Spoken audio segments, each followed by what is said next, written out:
जय आदिवासी, जय जहार, जय एकलव्य. मी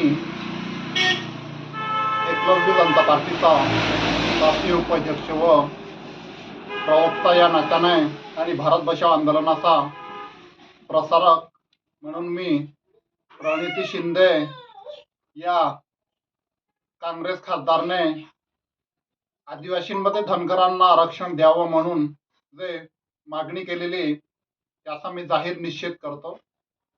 त्यांनी काँग्रेस नेत्यांनी मणिपूरमध्ये जाऊन जे न्याय यात्रा काढत मते मागितले ते कोणत्या उद्देशाने मागितले असावे. जर आरक्षणामुळेच आपसात वाद होऊन मणिपूर जळत असेल तर त्यांना पुन्हा महाराष्ट्र किंवा देश जाळायचं आहे का, असा माझा सवाल आहे.